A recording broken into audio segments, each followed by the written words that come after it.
remove your cell phone battery, and you're gonna touch these terminals to some steel wool. It should give you a spark. If your cell phone doesn't have a removable battery, check your junk drawer. You might have a 9-volt, which will work even better.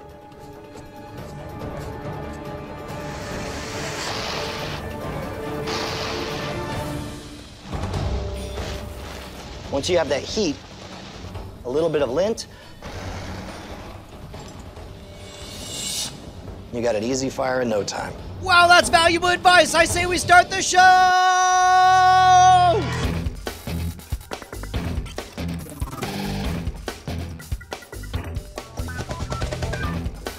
Welcome to Cordkillers, our mission to report the intel from the front lines of the cord-killing revolution so that you, my friends, can decide how best you would like to be able to watch what you want, when you want, where you want, on whatever device you want. My name is Tom Merritt. And I'm Brian Brushwood, and that's a true mantra.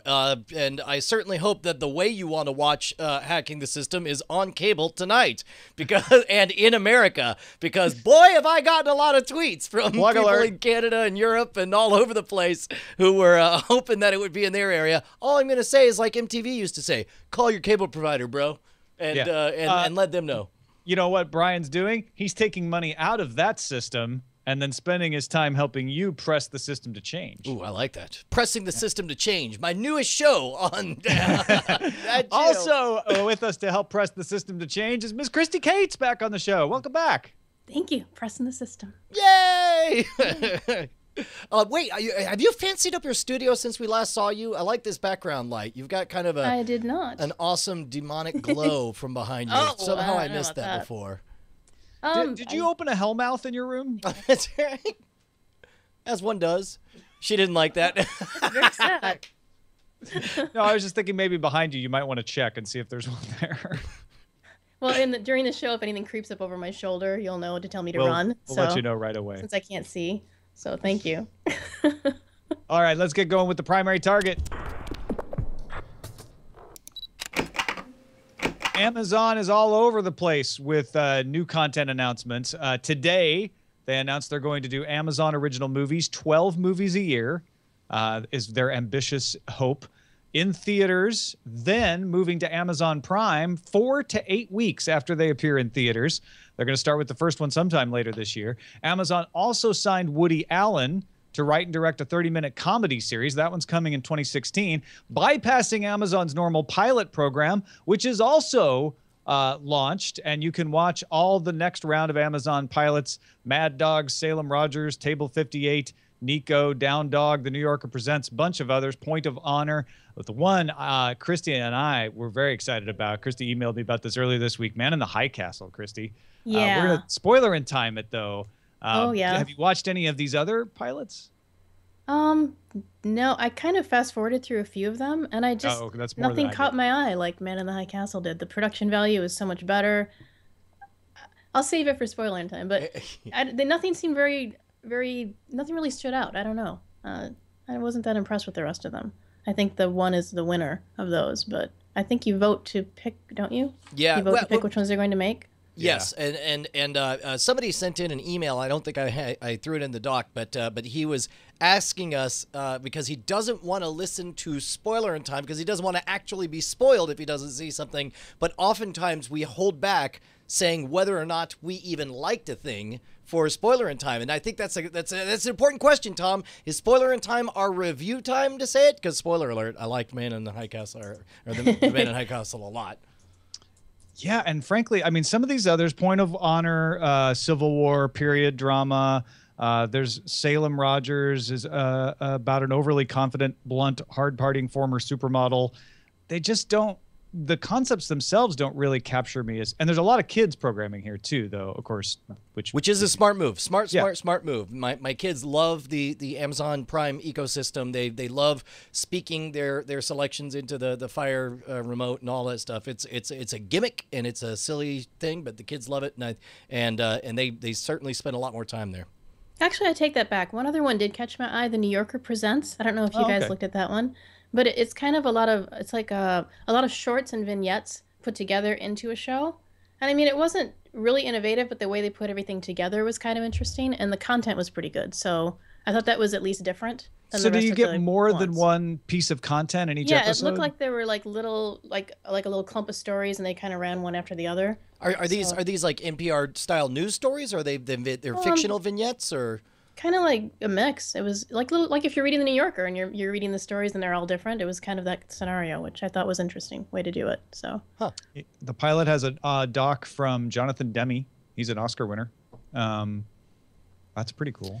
So, if you don't mind, when I read, let's talk about the Amazon original movies. This seemed, when I first read it, outrageously ambitious to put out 12 movies with real theatrical distribution for each of them. But then, you read into the fine print, and it sort of reminds you that Netflix originals sometimes are commissioned originals, and other times they are previously existing products that were just looking for distribution. And Lilyhammer was made for Norwegian television. They was like, yeah, you want it in the U.S.? And then Netflix bought it, and it became their first Netflix original.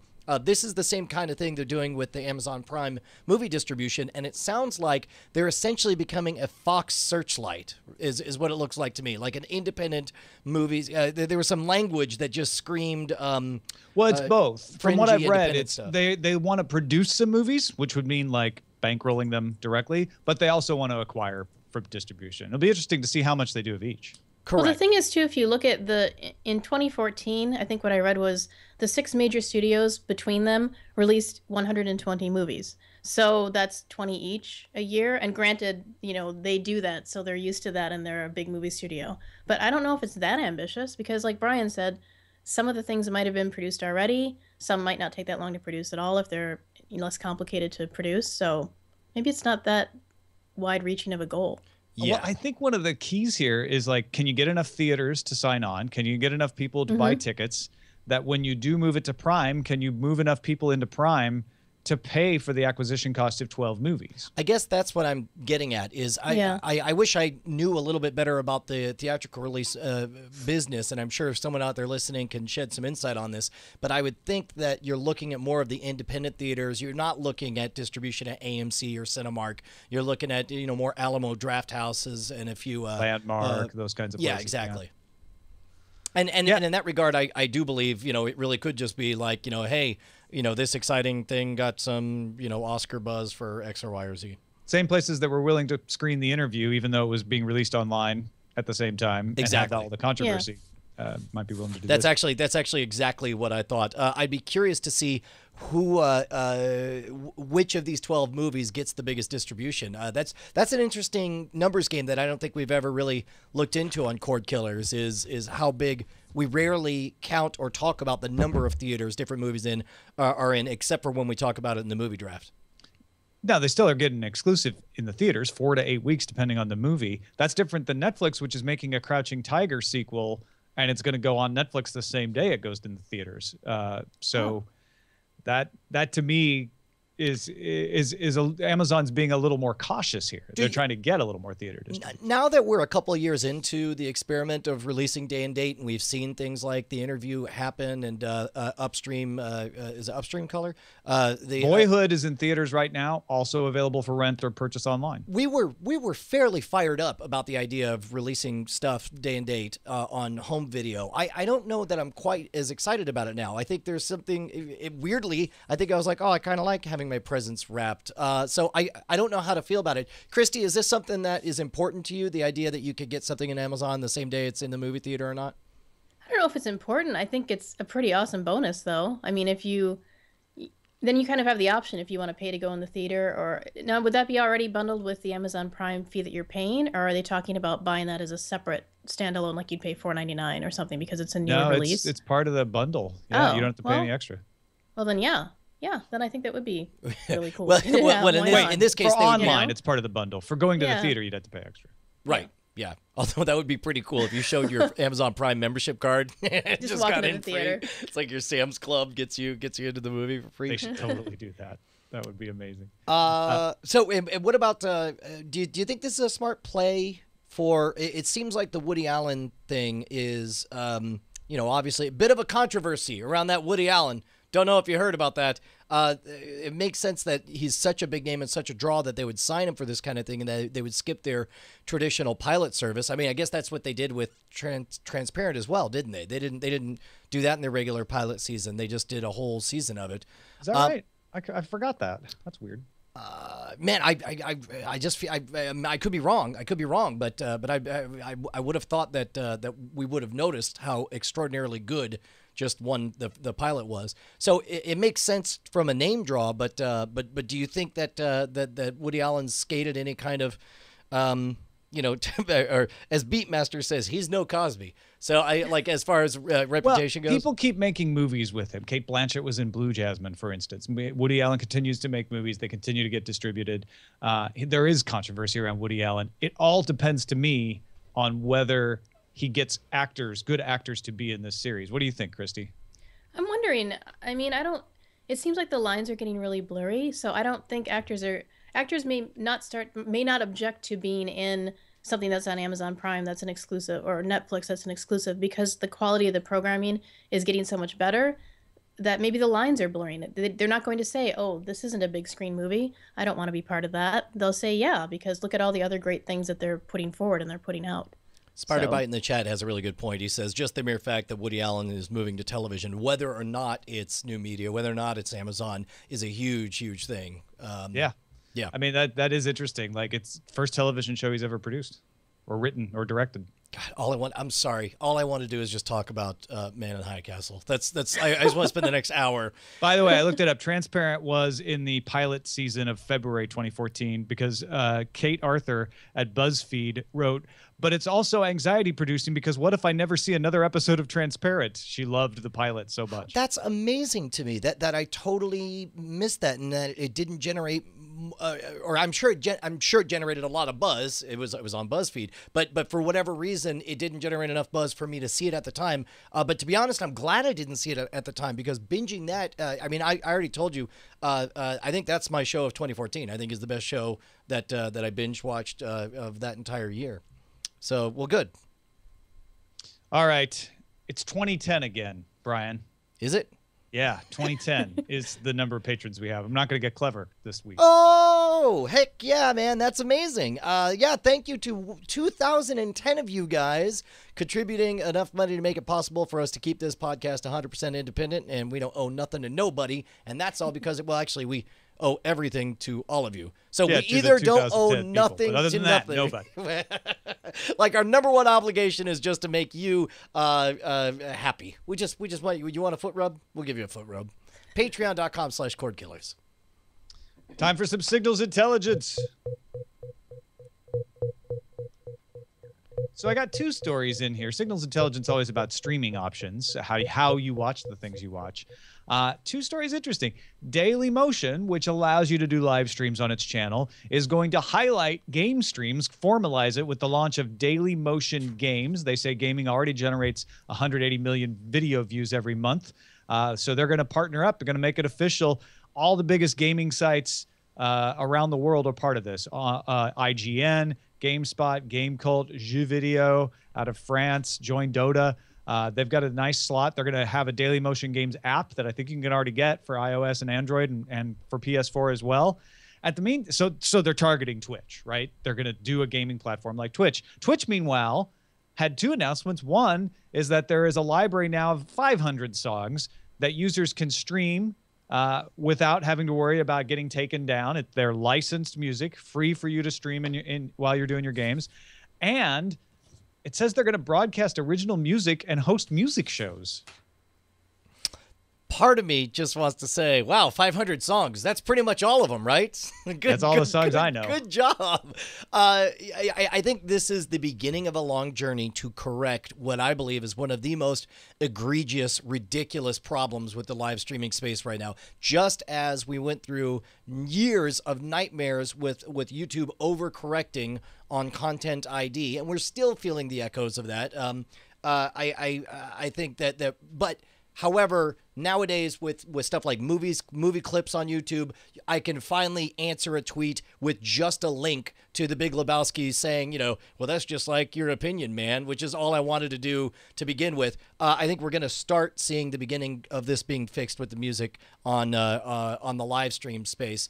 What say you, Christy? Is this something that really affects you? Are you into the people watching other people play video games scene? Actually, yeah, I have a Twitch channel and I use it, and this is actually huge for me as a musician because, I mean, there's places that I already do things. There's Ustream, there's YouTube, there's Stage It has the other one where you can kind of play a concert live in front of people, and if they allow you to do that on another channel, I just think that's a really cool thing. The 500 song thing, I agree with Brian. That's kind of a lot of nothing. It's 500 songs is not very much. But if you're talking original content or being able to put up shows about music, I think that's very cool and very progressive. And I like to see Twitch moving away from video games and doing something else also. Well, that's cool. Part of the problem is that Twitch has been adamant that it's like, no, if you're on Twitch, you're playing a video game. And it's like, if we catch you not playing a video game, oh, we're going to kick you off the channel. I understand from, you know, they want to preserve their brand and keep themselves as the center of the gaming universe. But on the one hand, like, I figured they've got to expand and get into other spaces. And I love the idea of music being one of those spaces that they move into. But also, that's what they already did with Justin TV. And Justin TV did not do as well. Twitch is what took off. Twitch is, they gave up on Justin TV. They're like, we're now Twitch. And then Amazon was like, and we bought you. And I don't know. I don't know if it's going to go. I just don't know. How about that? I'm kind of looking forward to seeing, I want to see what people do with this. I mean, I really am looking forward to seeing what pops up. I think it's going to start slow. I think it's going to take a while for people to figure out what exactly to do on it, like with a Stage It or a Ustream. But I don't know. I'm excited. I think it's going to be cool. I think they might come up with some things that combine video games and music, or who knows? There's so many possibilities now. And the whole thing about keeping their brand consistent, maybe they just got tired of it and they wanted to try something different.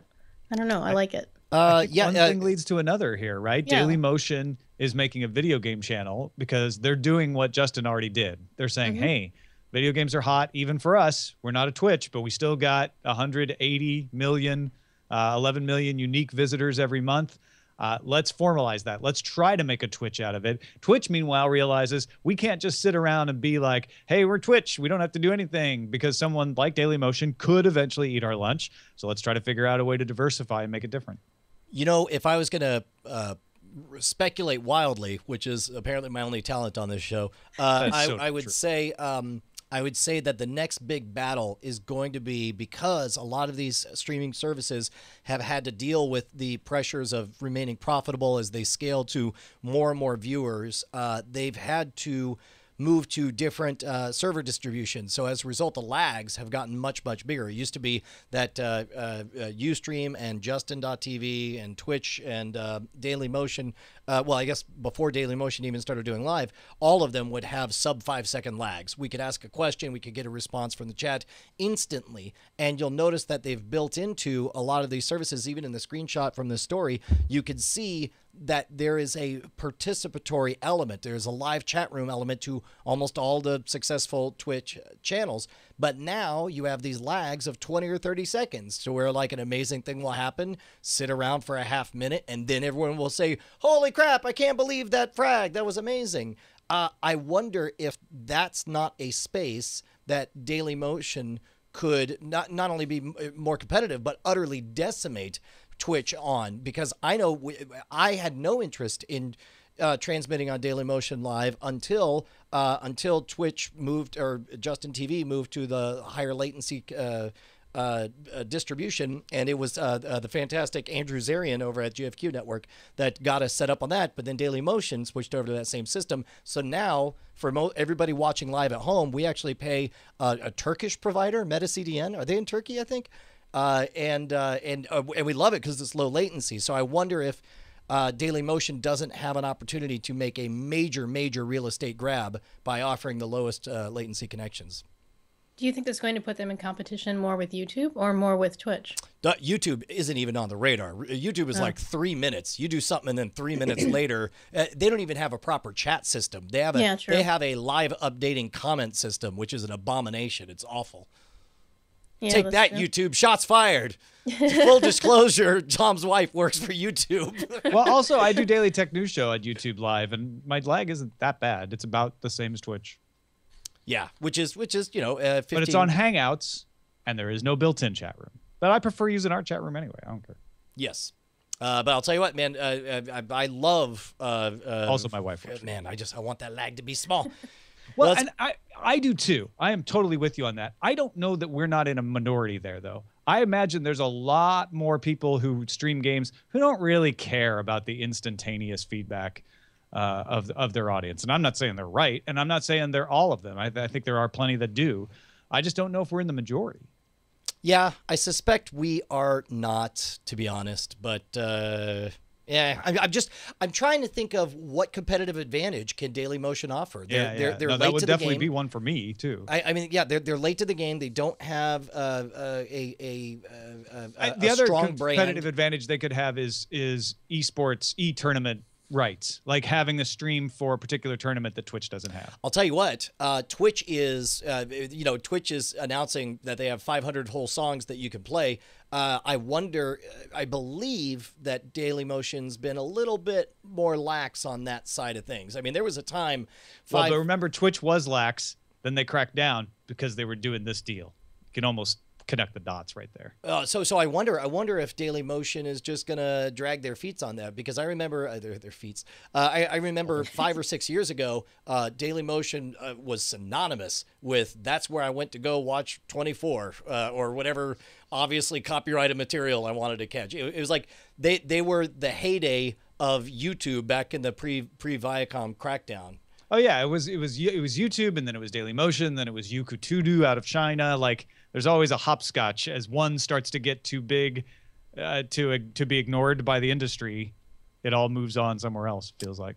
Now, is Dailymotion focusing mostly on sports games? Because when I looked at it, it looked like it was primarily football and those kind of games, more so than any other type of games. Are they sticking with that genre really heavily? I don't know that. No, for Dailymotion games, it'll be video games. I mean, they're partnering with all the video game sites. Yeah. Right, and when Tom said esports, he's talking about like the highly competitive StarCraft 2 tournament play type situations where the kind of thing that fills arenas in South Korea. But that's a really interesting point. Are they, when you click on games on Dailymotion, does it take you to sports? I don't know. I don't know. I just read the story. Is all. I'm taking a look. Well, because I see what you're seeing, Christy. I see NHL top 5 plays on their front page. Well, that's going to be confusing if you want to be like the top video game destination. Past performance does not guarantee future results, but if Dailymotion acts anything like Dailymotion, I expect that they'll just be a lot more permissive about music. They'll make it easier for people to stream whatever, and they'll be very French about it. Is if I can be I don't know if that's xenophobic in that regard. Stereotyping at least. I don't know if you're afraid of them per se. If you go to games.dailymotion.com, you get all the video game stuff. Mm-hmm. Okay. But they do have sports ball stuff, if that's your thing. Let's move on to Gear Up. Gear Up real quick. Just real quick? Yeah, because there's not much to talk about here other than the possibility of it. GoPro and Vislink have announced a partnership to bring a transmitter to the GoPro Hero 4. So you would apply this transmitter, and instead of having to save your GoPro footage from your extreme bicycle route to a hard drive or an SD card, you would actually be able to stream it live. And they say they're going to announce more this spring. I wonder if this could lead to maybe this is something for Dailymotion to consider, a Twitch for outdoorsy folks. I think when I first read this headline, I thought it was dumb. I was like, well, if you're outdoorsy, you're not going to have good bandwidth and you won't have a good stream, and what are we going to watch? You build a campfire or whatever? But then I thought back to a little Orson Scott Card book called The Worthing Saga. I don't know if you ever read it, but in it he speculates the idea that there's a job called exhibitionist, and these are basically people who live their lives and let everybody watch every aspect of it. And then I thought about how Twitter is a step in that direction, about how there are people who love, if you could watch 4 hours of live stream Tony Hawk just skateboarding from Tony Hawk's point of view, would you? I think a lot of people would. And then I thought about it a little bit farther. This technology gets worked out. I think, get this, I think I'm going to make my prediction within 5 years. If this technology works out, within 5 years, you will see this built into every NFL player's helmet, and you will live be able to watch any NFL game from the perspective of any player you want. Take that to the bank. I was thinking Tour de France. Oh, yeah. Any of those. Yeah. That'd be very cool. Is this targeted more, were they targeting this for consumers or for pros? Like you're talking about pro football players and Tour de France cyclists, or is it more for just regular people? I don't know. And they're very cagey. They just said, we have a partnership. This is what it's for. More coming this spring. Here's from the official wording. With the unique GoPro perspectives available to broadcasters, watching live events is like being part of the action instead of watching it from the stands. Our partnership with Vislink brings a new level of excitement to live broadcasts. So it does sound like they're targeting broadcasters more than consumers, but I can't imagine they would bring something out and restrict it, Yeah. So I imagine a lot of people are going to try to make use of this some other way as well. I mean, especially if let's say it scales quick enough. Yeah. Can't wait to see what players, broadcasters, and fans do with this new innovative solution. So. Yeah, man. I don't know. I guess I said everything I have to say. Do you have what are you feeling on this, Christy? Is this something you would watch or no? I think it depends on what it's attached to. Would you do it? Would you attach one to your guitar when you're playing a live show? It'd be kind of a weird point of view. Sure, if somebody wants to watch it, why not? I'll tell you what it might be used for. The first story in Frontlines. What? Yes, go Frontlines. Oh, right. We were supposed to do an ad. That's all right. Frontlines. It was too good of a transition for me to pass up. We'll do the ad in a little bit. Okay. Even though we don't take ads. Hey, man, Discovery Channel founder John Hendricks, who's no longer on Discovery's board, by the way, is going to launch a subscription-only video-on-demand service called Curiosity Stream this March. Shows will be about nature, history, science, and technology. The price will run from $2.99 to $9.99 a month, depending on the resolution. So it sounds like you'll get the access to all the same content. It's just a matter of you want it to be clear or fuzzy.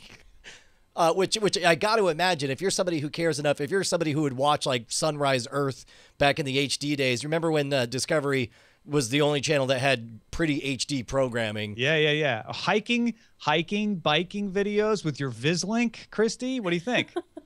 I was just gonna say, I mean, yeah, that would be cool. The thing with Discovery is I've been disappointed in Discovery because, like Brian said, that is where you used to go for nature programs and science programs, and now it's all the, like, Alaskan gold-digging moonshine party stuff. I don't know what that stuff is. Yeah. But by the way, it's like, I can't wait for the return of Alaskan gold-digging moonshiners. It's my favorite show on Discovery. But don't forget, John Hendricks founded Discovery. He's not at Discovery because he may be just as upset with that stuff as you are. That's good, because I would like to see more stuff of the nature and science programming that Discovery started with. So maybe his channel will actually be really cool. Yeah, that'd be kind of cool if it's like that. I don't know which resolution I'd pay for, though. I mean, I think if you're in, you're all the way in. I think it's kind of like an NPR PBS type thing. Like, if you're somebody who's into public, and he mentions this, he says that he feels like this could appeal to as much as 25% of the total market is something that they'd be interested in. Now, how many of those would pay? It seemed like he seemed to feel like he could get to 10 to 20 million subscribers. And he may. That seems a bit ambitious for me for this particular niche, but I don't know. Maker Studios has agreed to provide content to Vimeo with an exclusive time window. Remember, Maker has made their name on YouTube, but a lot of these companies that did that are now looking for alternative venues, and one of the deals they do is give an exclusive window. You'll have our show for 3 days, 7 days, maybe a month before we put it anywhere else. There's no word from either Vimeo or Maker Studios what kind of content or how long that exclusivity window would be. Sounds to me like somebody got a check and then there was like, sure, Yeah, you can have it exclusive. Vimeo's also giving all of the Maker Studios creators free pro accounts and training in how to do video on demand. So being able to sell shows through Vimeo the way the show that we were watching about the marijuana dealer. Oh, that's right. High maintenance. Christy, do you spend a lot of time in the Vimeo ecosystem? Now and then. I was just going to ask, so this is an exclusive deal with Vimeo, but Maker Studios just got a Sling TV channel. So what are they going to do? Are they going to put certain things on Sling TV and then other things are exclusive to Vimeo? Well, it's a limited exclusive. So if it works the way the Hulu co-founder's new thing works, you would actually put it up for like 3 days on Vimeo, and then it could go to Sling TV or YouTube or anything. Oh, and I guess it's like an early watch type of thing. Yeah, that's the thing that confuses me, because obviously if they did that, it's because Vimeo offered them some amount of money where it became worth it for them to dilute their presence and their brand. But I'm trying to figure out, like, if it's enough money to do that. I can't imagine that I can't imagine Vimeo's getting much value out of this, and I can't imagine Maker's going to be much better off for being more dilute and where it's. Well, Maker gets the free pro accounts, the on-demand sales, and the check from Vimeo, like you're saying. Vimeo, hopefully, what they're counting on is they get some really great shows that people will come to Vimeo to watch instead of going to YouTube to watch. I guess Vimeo has the opportunity to utterly capture the most rabid aspects of the Maker Studios fan base. Yeah, that makes sense to me. Hey man, Nimble TV, the startup that promised to let you watch a cable subscription online, went dark this week and has now been sold to Cinecore, a company that provides service to the pay TV industry. Cinecore says Nimble TV's consumer business is discontinued. Is this a repeat, Tom, of the Intel set-top box getting gobbled up by Verizon? Well, no, Nimble TV, if you remember, was selling you a Dish network streaming solution, right? So it's like you have to pay for the service, but then you pay us a little extra and you can stream it online. And it was okay. I don't know. It feels a little bit similar to somebody trying to do something. Now, Intel was trying to make a service on their own, like from the ground up with hardware and everything. That's more like Sling TV. That's more like what Dish or what Verizon's OnQ, which is the old Intel thing. What this was more like Aereo for satellite TV. Got it. I don't know how to feel And everyone about was it. like, you're going to get shut down. You're going to get shut down. And what they did was they said, oh, no, we're not. We're going to develop a bunch of proprietary technologies that someone will want to acquire. And then we'll shut ourselves down and cash in the checks. Oh, so that, okay. Well, that makes sense. So, yeah, goodbye, Nimble TV. There were a lot of people who thought this was cool. And it's gone. Hey, Christy noticed a product we missed from CES, the ZTE Spro 2, a Wi-Fi hotspot that runs Android KitKat with a customized interface so that it's easy to pick out apps like Netflix, YouTube, etc. And it has a built-in projector that can do 1080p video up to 120 inches. Yeah, no specific mention of how many lumens this was in here. Just sort of alluded to. Well, it was a 1280 by 760 resolution, I think. But yeah, I didn't see a lumens number. Did you see any more details on it, Christy? No, I mean just the size of it. It's really tiny, so you could actually take it with you if you're traveling, which is a good feature. It says native resolution is 1280 by 720. It says we're not sure how clear the picture will be at that size, which would also probably depend on what you're projecting it at. So it depends. I guess what I like about it is that you can stream right from it, and it's got the connection, so you can use their interface to look up the program you want and then stream it and project it all at the same time. It's kind of cool. It's very different. Yeah. I don't think we mentioned the price yet. I think I said it was around. They don't have a price. They said it would be premium, and then The Verge estimated that based on other things they've called premium, that could be like $600 to $1,000. Yeah. Affordable premium. That's a nice turn of phrase there, sirs. Hey, can I do a quick plug here, Tom? Yes, I'm excited for hacking the system. Yeah. Well, here's one of the crazy parts, because we're doing something that we've talked about how over the last 5 years there's been a revolution of people loving to watch other people play video games. We're going to try to see if people enjoy watching other people watch TV during the entire run. And it was a discussion I had with Nat Geo. I was like, look, I really want to do this. I think it would be cool. I think there's a reason that people like commentary tracks on DVDs. They like to experience, whatever art they're watching with the creator of the art and feel like they're there on the couch and getting the inside sauce on it. So on diamondclub.tv, you guys can tune in during all of the live transmissions of the East Coast feeds for those, and Jason Murphy and I and several guests, including tonight. I believe both you and Justin are going to join me, right? Yeah, absolutely. Well, I was thinking about maybe doing a stream of me watching your stream, but I think I'll just join in on your stream. That's too many levels of recursion, Tom. Yeah, we're going to break the internet. But yeah, I think it'll be electric and a lot of fun, and I sure am proud of how everything came out. It should be a lot of fun. I can't wait to watch it, man. And yeah, for congratulations. those cord cutters who are like, I don't know how to watch it, this is kind of a side door into watching it, kind of.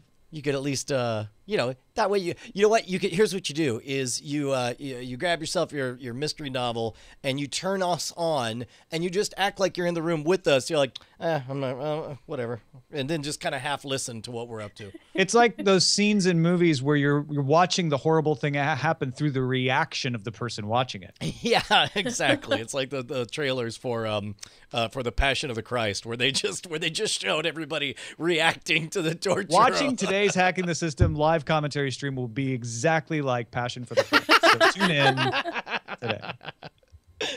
Let's see what's under surveillance. This is all about things you can watch. And one of the things you'll be able to watch on St. Patrick's Day, March 17th, is Yahoo's revival of Community. That's huge, man. I can't believe it's happened so fast. I mean, we got the news and it was like, it's like Firefly kept coming, or I guess Firefly, I guess it did kind of come back from the dead as a movie and then died again. But a leaf on the wind. How do we know how many episodes is in this? And are they going to release all at once? That was the big question I had. It does not seem like they're going to release all at once. I think Yahoo's going to go episodic. A la what Amazon has done with some of their properties. And I think because that's what Community fans are used to. They're used to getting one a week. So March 17th, you'll get the first one. I have not seen an episode count. Yeah, that's kind of curious. You would think that because that doesn't mean there's not one out there. I just haven't seen it. Yeah. Yahoo will release a new episode of Community Online every Tuesday. Also, tell me about Will Arnett's new show on Netflix. Will Arnett is going to host a show on Netflix, Brian. Yes! That's all you need to know. Well, you got to wait till 2016. It's going to be called Flaked. It's about a self-appointed guru who falls for the object of his best friend's fascination. Writer Mark Chappelle is going to work on it. Will Arnett apparently loves Netflix. Like, he was in Arrested Development, which Netflix brought back for a season and hopes to do again someday. He did BoJack Horseman, which is renewed for a second season. He's going to voice BoJack Horseman again. And now he's got Flaked, which is a comedy that's going to premiere exclusively on Netflix. That's great. That is great. And man, my affinity for BoJack Horseman has only increased in the months since I watched it. Like, it sticks with me. I might have to go back and start rewatching it. Christy, did you watch BoJack Horseman? I have not watched that. No. It's a good one. Yeah. Yeah. Nope. In your face. Do you like? When did you stop liking Will Arnett? Who, me? No. Yeah. Do you like Will Arnett? Yeah, I like Will Arnett. I just haven't watched that show yet. Oh, yeah. It's not possible. Those are two inconsistent beliefs that you cannot hold at the same time. You can't like Will Arnett and not have seen BoJack Horseman. I'm sorry. Sorry. By the way, I'm distracted because I was trying to find out how many episodes in season 6 Community. It'll be 13 episodes, Brian. Okay, right on. Cool. Well, I look forward to everyone telling me again how I need to go watch all past 100 episodes of Community. All right. Christy Cates, what have you been watching lately? I have been watching Agent Carter. Which I love. Man in the High Castle. I saw in the theater, I'm way behind, but I saw Mockingjay Part 1 and Interstellar both. And then the Top Gear Patagonia special. So, but I kind of binged all the Agent Carters right in a row because I hadn't seen any yet. So I just sat one night and watched all of the first 3 episodes, and I think it's fantastic. I like it a lot. I guess I don't know how much of it to save for spoiler in time, but I certainly liked. I only got through the first half of Agent Carter. What did you think of Interstellar? Did you like that one? I actually loved it, and the twists and turns that it took were really very cool, and I like where the end part with the bookcases and the tesseract in the middle, and it was very creative. I was kind of stunned through that whole last bit of the movie. It's a beautiful movie, so shot very well too. It's just the way the visuals were great, the story was great, the acting was good. Yeah, I like that one very much. Right on. What about you, Tom? Well, I have been watching Man in the High Castle as well, which I think all three of us enjoyed, and we're to talk about it more in spoiler in time. But if you're wanting to know whether you should watch it, yes, go give it a shot. In fact, actually, I'll go so far as to say, stop watching us right now and go. Probably. And to be honest, like you'll be in the first 3 minutes. I mean, it's astonishing. The aesthetics is we'll talk more about it later, but it's good. Also, we've been on a Best Pictures rush, basically. We saw The Imitation Game and Boyhood last weekend. The Imitation Game we had to go to the theater to watch. Boyhood we rented at home because it's available on demand. And then this week, I went and watched Birdman. Eileen had already seen it. And then we both watched Whiplash with J.K. Simmons as a bullying music teacher at a high-end Juilliard-like music school. And today watched Selma, which is, of course, about the Civil Rights March in Selma, Alabama. Every one of these I watch, I'm like, I think that should win Best Picture. And then I watch the next one, I'm like, maybe that one should win Best Picture. I feel like maybe it's just because I'm seeing more of them this year. This is the best quality set of movies as a whole, and American Sniper I haven't seen yet, that I can remember in a long time. Did you buy all of these? And if so, like I assume you did because they're I bought tickets to the theater. Oh, you actually went to movie. Birdman is Boyhood is the only one that I could rent, and I rented that one. Okay. And man, wow. All right. Did you see Theory of Everything? Either of you guys? No, that's the other one. Right. American Sniper and Theory of Everything. Very of Everything comes out for rental like mid-March before the Oscars come out, so I think we're going to wait to watch that one at home. God, I don't have enough time. Why do I have so many children? I watched I watched Man in the High Castle. I watched Marco Polo episode 6, which I don't think you mentioned. Or no, I forgot. Yeah, and a whole bunch of kid shows. Because the kids, it turns out that when you turn on the cable faucet again, the kids like to sit there and watch the Disneys, and you watch just a lot of that, and I keep snacking on The Prophet from CNBC on Hulu, and The Prophet sounds like your House Hunters. It's candy. It's candy. Yeah, it's just candy fantasy that you like to just have up. It is. It's Wait, who watches House Hunters? I do. I love House Hunters. Yeah. International, but it's a formula. You know exactly what's going to happen every time. The thing about The Prophet that's so great is that you get the experience of learning a bit about running a small business because guess what? You and me, we run small businesses. But there's also that tasty schadenfreude of like, well, at least I don't run my small business like that, you know? Or it's like, oh my gosh, that number's almost a number I achieved in my small business. Or it's like, wow, that's a broken relationship. Christy can attest. House Hunters has that same feel where you're like, oh, well, I would never choose that stupid house. But we all know about choosing houses. This one doesn't have granite countertops. What do you mean there's no granite countertops? Exactly. Yeah, every episode. Where are the granite countertops? Oh my gosh, end of the world. Look at this bathroom. It's so dated. Do you find yourself like they're getting to the kitchen, Oh, we yelled at the TV. Oh, swing and a miss. What's wrong with you? This house is great. You're so stupid. What is wrong with you? Yeah. That's awesome. Hey, Tom, should we check in on the shocking twist that is the movie draft? Absolutely.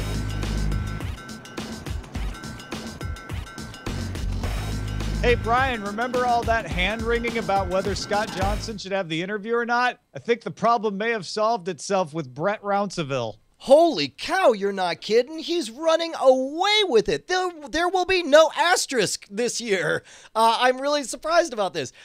Brett is now in first place with $483 million, creaming me. I'm at $439 million, and I believe he still has movies that are coming out. Is that right? Well, The Wedding Ringer came out this past weekend, so it's still accumulating, yeah. Man, I'll tell you what, we'll bother to check in another week, but I think we could just about call this thing. I let me double check here. American Sniper and Unbroken are powering his comeback. And American Sniper with Oscar buzz is going to continue to generate movie revenue. And Unbroken might still generate some more revenue, although that one seems to have flattened out. Now, I don't believe, much to my shock, I would think that with all the different configurations that people can create in the Chat Realm League, I keep being convinced that there's going to be some year that there's going to be a 20-way tie. And yet again, it looks like right now Rocket Ryan is out in front place by himself with $650 million. It looks like we're going to have a single winner for the Chat Realm League as well. Congratulations. Yeah. And the last movie comes out this weekend, Mordecai, Justin Robert Young's movie. He's in last place, $227 million. He might be able to catch John. I don't think he could catch me, although he could because he has so many movies still in the theaters. But that's about as far as I think he could make it. Oh, I forgot to the people from someone on the PR team from Mordecai asked if I wanted to go be part of like a social media influencer, I guess like a junket to watch it, and I was like, I'm busy making TV. I ain't got time to watch your movies. But I probably should have done that. We should do more of that kind of stuff. All right, let's get to some dispatches from the front.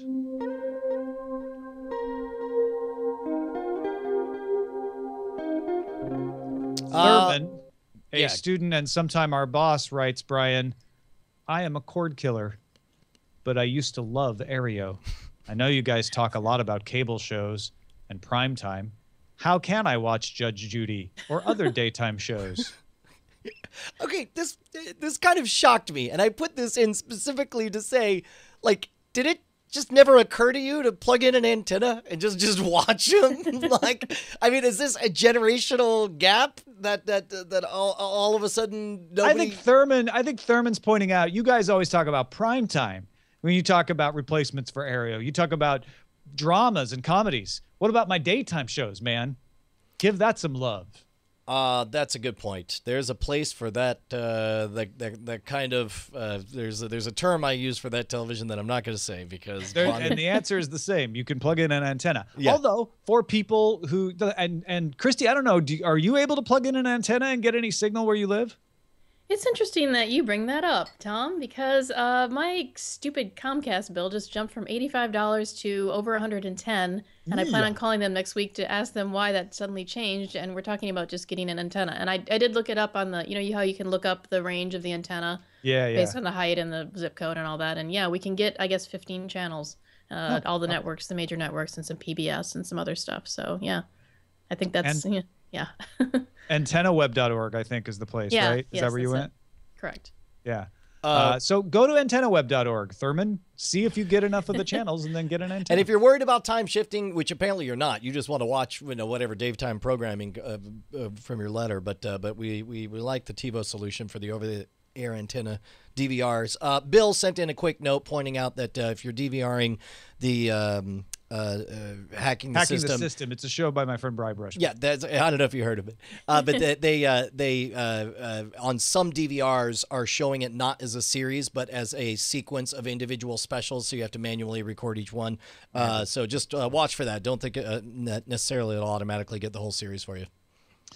Joe said, Sudden Link is my only choice for real broadband internet and cable, and I bet they only serve markets with no competition. I live in an apartment and can't get local channels with an indoor antenna, and satellite installation is impractical.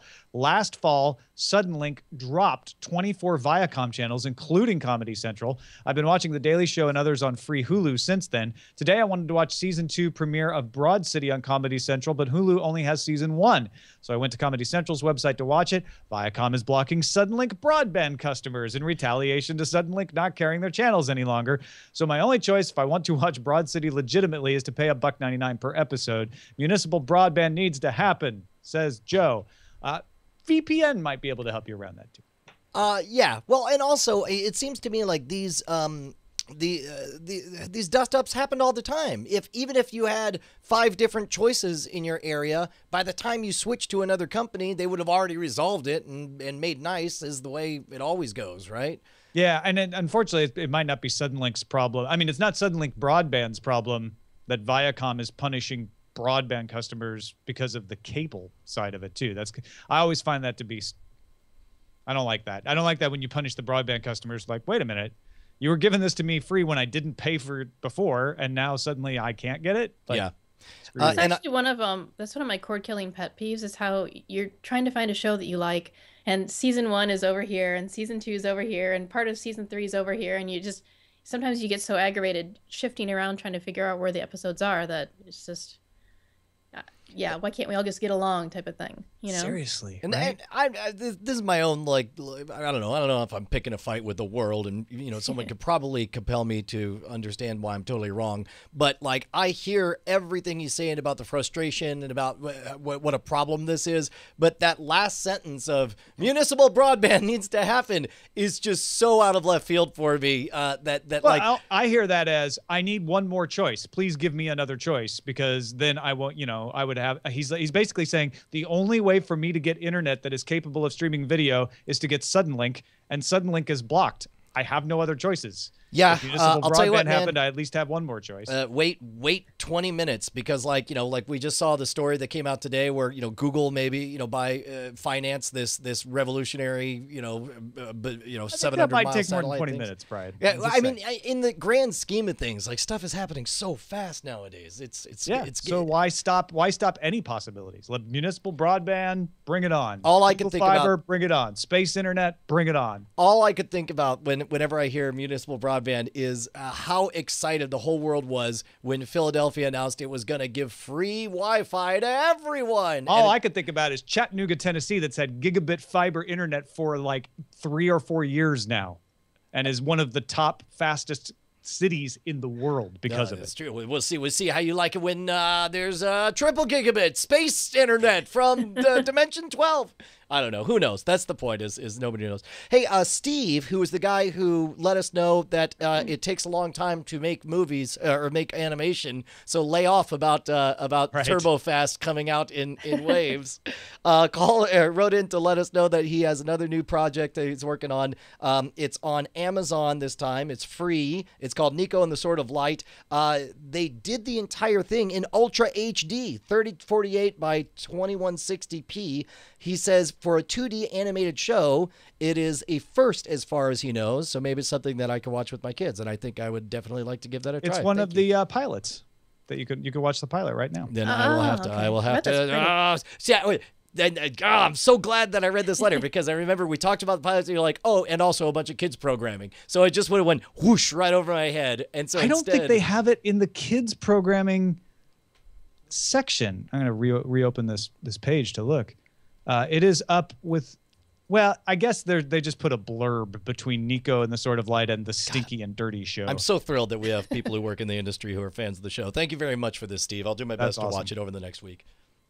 We got Harrison Ward saying, your boss here, I think you need to do an entire show special on just Plex and the 101 use cases for it. Not a deep dive into setup, but maybe a few viewers who have large uses of it walk through their setup and where it was the answer to a problem they had. I don't think I go a day without saying Plex to someone. I use the hell out of it for multiple things. Also, dedicated storage array and 2 Mac Minis to run it all. Central media, live TV, HD home run and cable card. I know I am a cord shaver, not cutter. Photo library, offline syncing, worldwide accessible, usable at grandma's house. The best part is wife approved and 3- and 4-year-old usable. I feel people see Plex and get the basics, but not understand the real power it has and how it works, in my opinion. I think Plex, a good media manager, is a key to cord cutting.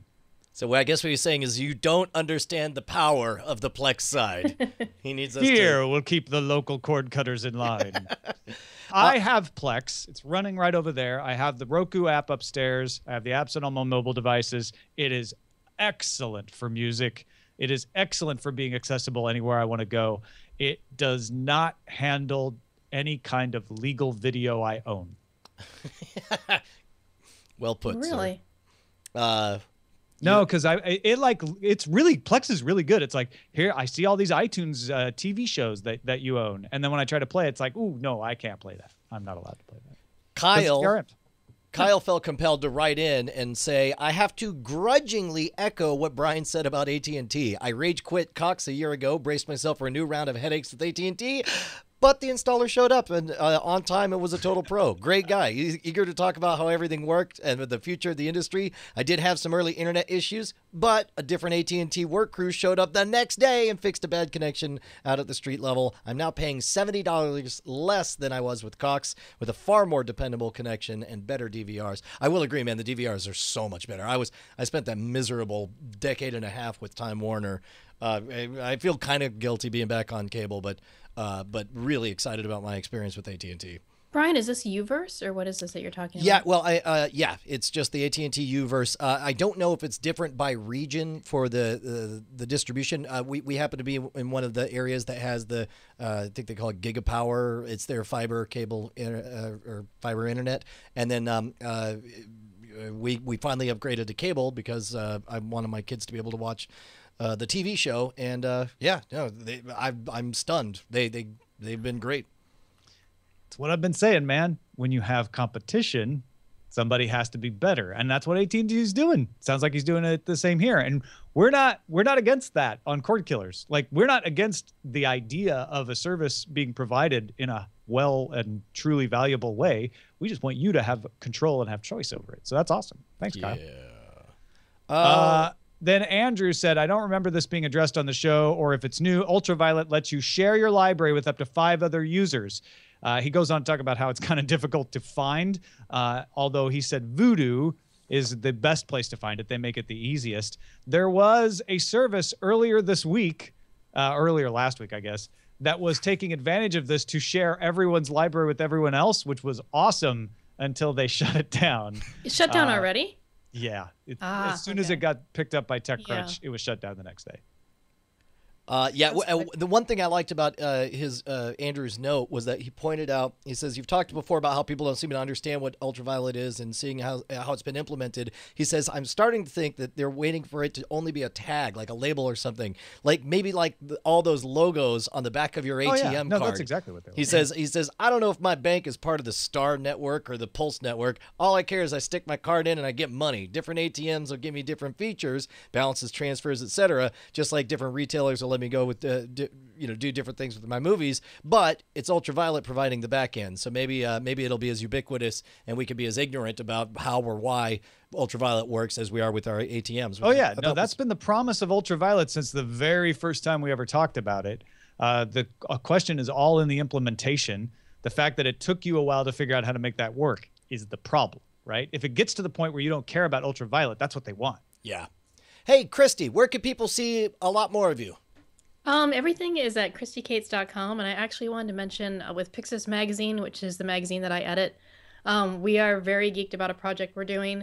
We have Monday Music News, which runs every Monday, which is music news, a little bit of tech news, some movie news as well, and we're starting a video edition of that in February, on February 2nd. So you can find everything at ChristyCates.com. That's KRISTIKATES, correct? It is indeed. Thank you.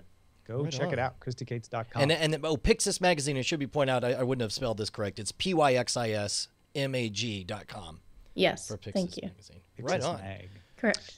Thanks, everybody, for watching. You can find us Mondays at 4 o'clock Pacific, 7 o'clock Eastern. I feel like I should say 6 o'clock Central, since that's where Brian is. But then that means that I've left out Mountain, so I have to say 5 o'clock Mountain. But we're on diamondclub.tv. Cordkillers.com is our website. You can email us, cordkillers@gmail.com. We will see you next time. Yeah!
Diamond Club hopes you have enjoyed this program.